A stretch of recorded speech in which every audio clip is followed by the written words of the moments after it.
श्री वल्लभाधीश की जय। श्री गोसाई जी परम दयाल की जय। श्याम सुंदर श्री यमुने महारानी की जय। श्री गिरिराज धरण की जय। श्रीमद् भागवत चतुर्थ स्कंद। आज है 21वां अध्याय। पिछले वाले अध्याय में यानी 20वें अध्याय में हमने पढ़ा था कि किस तरीके से यज्ञ में महाराज पृथु के यज्ञ में भगवान विष्णु प्रकट हुए थे और उन्होंने अपना सारा महात्म्य जो है वो उनको बताया था महाराज पृथु को।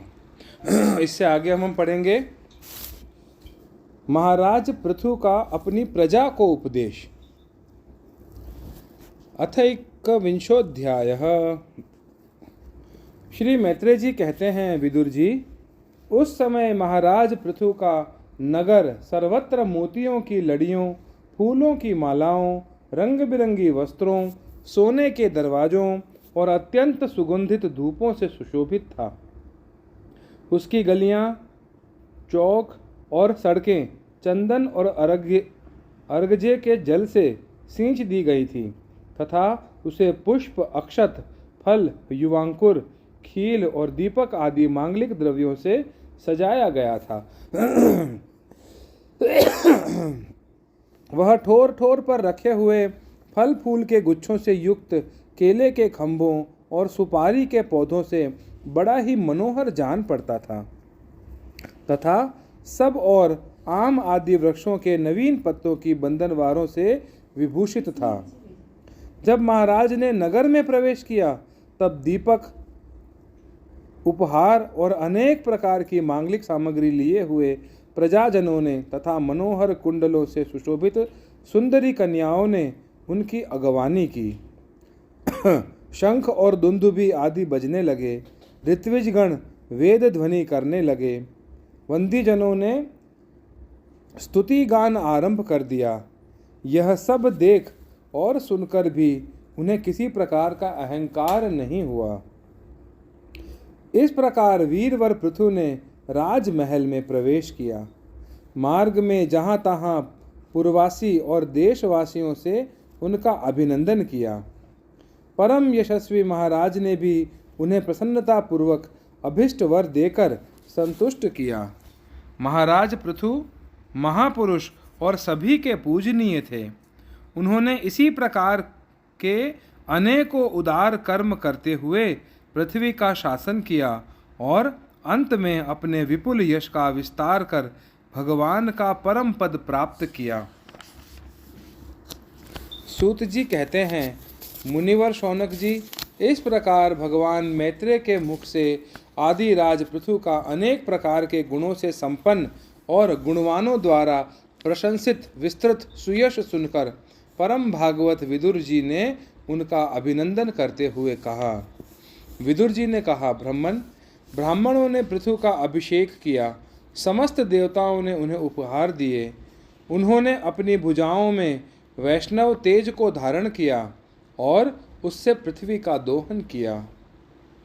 उनके उस पराक्रम के उच्छिष्ट रूप विषय भोगों से ही आज भी संपूर्ण राजा तथा लोकपालों के सहित समस्त लोक इच्छानुसार जीवन निर्वाह करते हैं। भला ऐसा कौन समझदार होगा जो उनकी पवित्र कीर्ति सुनना नहीं चाहेगा। अतः अभी आप मुझे उनके कुछ और भी पवित्र चरित्र सुनाइए। मैत्रेय जी ने कहा, साधु श्रेष्ठ विदुर जी, महाराज पृथु गंगा और यमुना के मध्यवर्ती देश में निवास कर अपने पुण्य कर्मों की क्षय की इच्छा से प्रारब्धवश प्राप्त हुए भोगों को ही भोगते थे। ब्राह्मण वंश और भगवान के संबंधी विष्णु भक्तों को छोड़कर उनका सातों द्वीपों के सभी पुरुषों पर अखंड एवं अबाध शासन था। एक बार उन्होंने एक महासत्र की दीक्षा ली। उस समय वहां देवताओं, ब्रह्मर्षियों और राजर्षियों का बहुत बड़ा समाज एकत्र हुआ। उस समाज में महाराज पृथु ने उन पूजनीय अतिथियों का यथा योग्य सत्कार किया और फिर उस सभा में नक्षत्र मंडल में चंद्रमा के सामने खड़े हो गए। उनका शरीर ऊंचा, भुजाएं भरी और विशाल, रंग गोरा, नेत्र कमल के समान सुंदर और अरुण वर्ण, नासिका सुघड़, मुख मनोहर, स्वरूप सौम्य, कंधे ऊंचे और मुस्कान से युक्त दंत पंक्ति सुंदर थी। उनकी छाती चौड़ी, कमर का पिछला भाग स्थूल और उदर पीपल के पत्ते के समान सुडौल तथा बल पड़े हुए होने से और भी सुंदर जान पड़ता था। नाभि भंवर के समान गंभीर थी, शरीर तेजस्वी था, जंघाएं सुवर्ण के समान दैदीप्यमान थी तथा पैरों के पंजे उभरे हुए थे। उनके बाल बारीक, घुंघराले, काले और चिकने थे। गर्दन शंख के समान उतार चढ़ाव वाली तथा रेखाओं से युक्त थी और वे उत्तम बहुमूल्य धोती पहने और वैसी ही चादर ओढ़े थे। दीक्षा के नियम अनुसार उन्होंने समस्त आभूषण उतार दिए थे। इसी से उनके शरीर के अंग प्रत्यंग की शोभा अपने स्वाभाविक रूप में स्पष्ट झलक रही थी। वह शरीर पर कृष्ण मृगचर्म और हाथों में कुशा धारण किए हुए थे। इससे उनके शरीर की कांति और भी बढ़ गई थी। वे अपने सारे नित्य कृत्य यथाविधि संपन्न कर चुके थे। राजा पृथु ने मानो सारी सभा को हर्ष से सराबोर करते हुए अपने शीतल एवं स्नेहपूर्ण नेत्रों से चारों ओर देखा और फिर अपना भाषण प्रारंभ किया। उनका भाषण अत्यंत सुंदर, विचित्र पदों से युक्त, स्पष्ट, मधुर, गंभीर एवं निशंक था। मानो उस समय वे सबका उपकार करने के लिए अपने अनुभव का ही अनुवाद कर रहे हों। राजा पृथु ने कहा, सज्जनों, आपका कल्याण हो। आप महानुभाव जो यहाँ पधारे, मेरी प्रार्थना सुने। जिज्ञासु पुरुषों को चाहिए कि संत समाज में अपने निश्चय का निवेदन करें। इस लोक में मुझे प्रजाजनों का शासन, उनकी रक्षा, उनकी आजीविका का प्रबंध तथा उन्हें अलग अलग अपनी मर्यादा में रखने के लिए राजा बनाया गया है। अतः इनका यथावत पालन करने से मुझे उन्हीं मनोरथ पूर्ण करने वाले लोकों की प्राप्ति होनी चाहिए जो वेदवादी मुनियों के मतानुसार संपूर्ण कर्मों के साक्षी श्री हरि के प्रसन्न होने पर मिलते हैं। जो राजा प्रजा को धर्म मार्ग की शिक्षा न देकर केवल उससे कर वसूल करने में लगा रहता है, वह केवल प्रजा के पाप का ही भागी होता है और अपने ऐश्वर्य से हाथ धो बैठता है। अतः प्रिय प्रजाजन, अपने इस राजा का परलोक में हित करने के लिए आप लोग परस्पर दोष दृष्टि छोड़कर हृदय से भगवान को याद रखते हुए अपने अपने कर्तव्य का पालन करते रहिए, क्योंकि आपका स्वार्थ भी इसी में है और इस प्रकार मुझ पर भी आपका बड़ा अनुग्रह होगा। विशुद्ध चित्त देवता, पितर और महर्षिगण, आप भी मेरी इस प्रार्थना का अनुमोदन कीजिए, क्योंकि कोई भी कर्म हो, मरने के अनंतर उसके कर्ता, उपदेष्टा और समर्थकों को उसका समान फल मिलता है। माननीय सज्जनों, किन्हीं श्रेष्ठ महानुभावों के मत में तो कर्मों का फल देने वाले भगवान यज्ञपति ही हैं, क्योंकि इहलोक और परलोक दोनों ही जगह कोई कोई शरीर बड़े तेजोमय देखे जाते हैं। मनु, उतानपाद, महीपति ध्रुव, राजर्षि प्रियव्रत, हमारे दादा अंग तथा ब्रह्मा, शिव, प्रहलाद, बलि और इसी कोटि के अन्यान्य महानुभावों के मत में तो धर्म, अर्थ, काम और मोक्ष, ये चतुर्वर्ग तथा स्वर्ग और अपवर्ग के स्वाधीन नियामक कर्म फलदाता रूप से भगवान गदाधर की आवश्यकता है ही। इस विषय में तो केवल मृत्यु के दोहित्र वैन आदि कुछ शोचनीय और धर्म विमूढ़ लोगों का ही मतभेद है, अतः उसका कोई विशेष महत्व नहीं हो सकता। जिनके चरण कमलों की सेवा के लिए निरंतर बढ़ने वाली अभिलाषा उन्हीं के चरण नख से निकली हुई गंगा जी के समान संसार ताप से संतप्त जीवों के समस्त जन्मों के संचित मनोमल को तत्काल नष्ट कर देती है। जिनके चरण तल का आश्रय लेने वाला पुरुष सब प्रकार के मानसिक दोषों को धो डालता तथा वैराग्य और तत्व साक्षात्कार रूप बल पाकर फिर इस दुखमय संसार चक्र में नहीं पड़ता, और जिनके चरण कमल सब प्रकार की कामनाओं को पूर्ण करने वाले हैं, उन प्रभु को आप लोग अपनी अपनी आजीविका के उपयोगी वर्णाश्रमोचित अध्यापन आदि कर्मों तथा ध्यान, स्तुति, पूजा आदि मानसिक, वाचिक एवं शारीरिक क्रियाओं के द्वारा भजें। हृदय में किसी प्रकार का कपट न रखें तथा यह निश्चय रखें कि हमें अपने अपने अधिकार के अनुसार इसका फल अवश्य प्राप्त होगा। भगवान स्वरूपतः विशुद्ध विज्ञान घन और समस्त विशेषणों से रहित हैं, किंतु इस कर्म मार्ग में जो चावल आदि विविध द्रव्य, शुक्लादि गुण, अवधात यानी कूटना आदि क्रिया एवं मंत्रों के द्वारा और अर्थ, आशय, संकल्प, लिंग यानी पदार्थ शक्ति तथा ज्योतिष्टोम आदि नामों से संपन्न होने वाले अनेक विशेषण युक्त यज्ञ के रूप में प्रकाशित होते हैं। जिस प्रकार एक ही अग्नि भिन्न भिन्न काष्ठों में उन्हीं के आकार आदि के अनुरूप भासती है, उसी प्रकार वे सर्वव्यापक प्रभु परमानंद स्वरूप होते हुए भी प्रकृति, काल, वासना और अदृष्ट से उत्पन्न हुए शरीर में विषयाकार बनी हुई बुद्धि में स्थित होकर उन यज्ञ यागादि क्रियाओं के फल रूप से अनेक प्रकार के जान पड़ते हैं। अहो, इस पृथ्वी तल पर मेरे जो प्रजाजन यज्ञ भोक्ताओं के अधीश्वर सर्वगुरु श्री हरि का एक निष्ठ भाव से अपने अपने धर्मों के द्वारा निरंतर पूजन करते हैं, वह मुझ पर बड़ी कृपा करते हैं। सहनशीलता, तपस्या और ज्ञान इन विशिष्ट विभूतियों के कारण वैष्णव और ब्राह्मणों के वंश स्वभावतः ही उज्ज्वल होते हैं।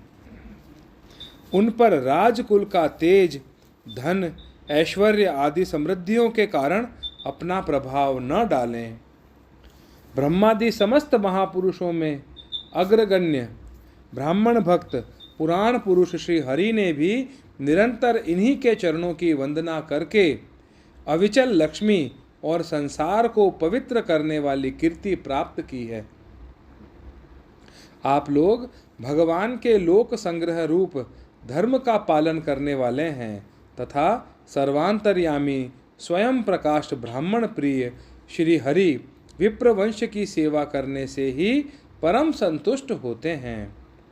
अतः आप सभी को सब प्रकार से विनय पूर्वक ब्राह्मण कुल की सेवा करनी चाहिए।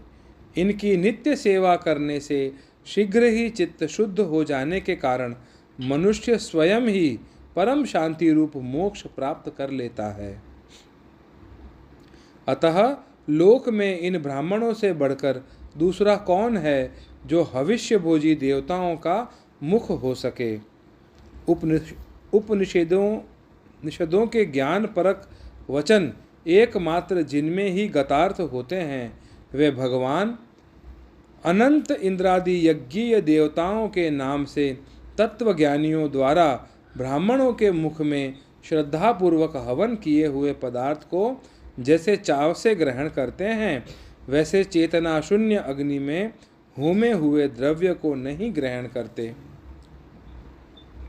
सभ्यगण, जिस प्रकार स्वच्छ दर्पण में प्रतिबिंब का भान होता है, उसी प्रकार जिससे इस संपूर्ण प्रपंच का ठीक ठीक ज्ञान होता है, उस नित्य शुद्ध और सनातन ब्रह्म वेद को जो परमार्थ तत्व की उपलब्धि के लिए श्रद्धा, तप, मंगलमय आचरण, स्वाध्याय विरोधी वार्तालाप के त्याग तथा संयम और समाधि के अभ्यास द्वारा धारण करते हैं, उन ब्राह्मणों के चरण कमलों की धूलि को मैं आयु पर्यंत अपने मुकुट पर धारण करूं, क्योंकि उसे सर्वदा सिर पर चढ़ाते रहने से मनुष्य के सारे पाप तत्काल नष्ट हो जाते हैं और संपूर्ण गुण उसकी सेवा करने लगते हैं।